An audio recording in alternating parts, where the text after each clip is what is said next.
aleluia, aleluia. O Senhor esteja com todos. Ele está no meio de nós. Proclamação do Evangelho de Jesus Cristo, segundo Lucas. Glória a vós, Senhor. Naquele tempo, Jesus convocou os 12, deu-lhes poder e autoridade sobre todos os demônios e para curar doenças, e enviou-os a proclamar o reino de Deus e a curar os enfermos. E disse-lhes: não leveis nada para o caminho, nem cajado, nem sacola, nem pão, nem dinheiro, nem mesmo 2 túnicas. Em qualquer casa onde entrardes, ficai aí, e daí é que partireis de novo. Todos aqueles que não vos acolherem, ao sairdes daquela cidade, sacudi a poeira dos vossos pés, como protesto contra eles. Os discípulos partiram e percorriam os povoados, anunciando a boa nova e fazendo curas em todos os lugares. É palavra da salvação. Glória a vós, Senhor. Queridos irmãos e irmãs, tanto os irmãos que aqui estão na Basílica Santuário, graça de participarem pessoalmente da celebração, irmãos e irmãs que estão em comunhão conosco através dos vários meios de comunicação, formamos a única Igreja de Deus, a Igreja Peregrina ou a Igreja Militante. São 2 expressões para designar nós, a Igreja viva que caminha na história, em comunhão com os irmãos que estão na purificação, a Igreja purgativa, e em comunhão com a Igreja da Glória, ou seja, os nossos irmãos e irmãs, os santos que vivem, pois, a bem-aventurança junto de Deus.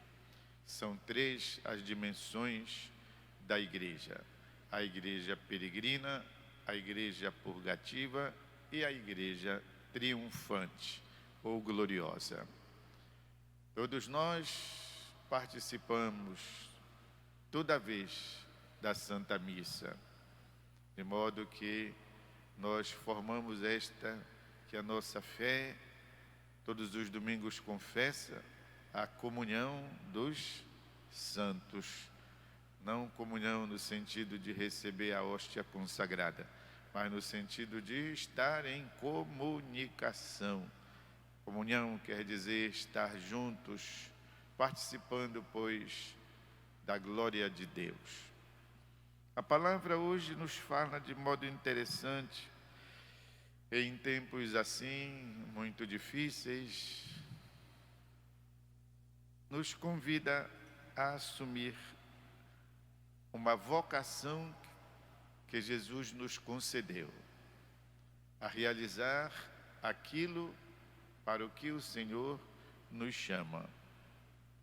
Digo tempos difíceis, meus irmãos e irmãs, porque são coisas que não podemos deixar de reconhecer, e que muitas vezes assustam as pessoas.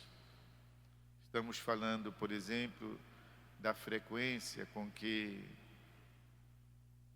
jovens se suicidam. De vez em quando somos como que abalados por alguma coisa que aconteceu perto de nós. Perto no sentido de ligado a pessoas conhecidas, parentes, colegas de trabalho, lembranças que temos da família que foi atingida por uma situação assim trágica, suicídio, e sobretudo de jovens, e sem diríamos, um motivo aparente. Estava tudo bem, parecia tudo bem. Então, ao contrário dessas situações tristes, trágicas, e até mesmo, diria, para combatê-las, Jesus nos dá uma missão. Confere aos seus discípulos esta missão.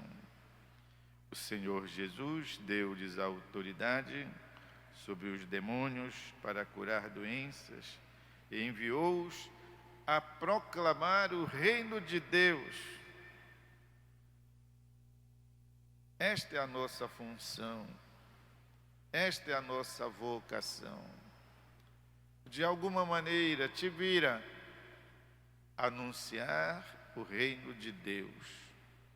Percebe, descobre, te entusiasma, repleta-te do Espírito, supera tu também as tuas melancolias, as tuas frustrações e anuncia o reino de Deus, o senhorio de Deus, a potência de Deus.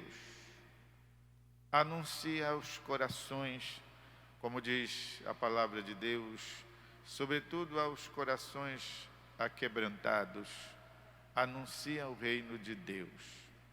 Ou seja, uma possibilidade nova. Anuncia-lhes o que a fé é capaz de fazer quando ela é acolhida, promovida, quando ela é tratada, cuidada, curada. A fé nos faz superar situações que o Papa Bento diz desesperadoras. Aquele que ora, diz o Papa Bento, e que cultiva a fé, mesmo que tenha que arrostar situações as mais difíceis, que poderiam até levar ao desespero, diz ele. A pessoa que ora e cultiva a fé sempre enxerga, nem que seja um raiozinho de luz pela fresta, ou mesmo a luz no fim da escuridão do túnel, sempre encontra uma nova possibilidade. E no final da leitura, exatamente, diz que os discípulos partiram, percorriam os povoados, anunciando a boa nova. Ou seja, a obediência ao comando, ao mando do Senhor Jesus. Também essa é a nossa vocação. Ao dizermos isso, podemos tirar tantas consequências. Por exemplo, jamais participar de coisas, de conversas, de situações que sejam o contrário disso, que destrua, que perturbe, que coloque areia na paçoca, que semeie cisânia no meio de trigo. Jamais contribuirmos com alguma palavra desnecessária, inútil, menos ainda desanimar, desestimular as pessoas. Nunca. Devemos sempre dizer coisas que as atissem, mesmo se for para combater, para contrariar. Nunca partamos da negatividade. Essa é a nossa missão. Anunciar o reino significa anunciar a presença de Deus, mostrar, procurar encontrar, para que então, até naquele ambiente tétro, triste, pessimista,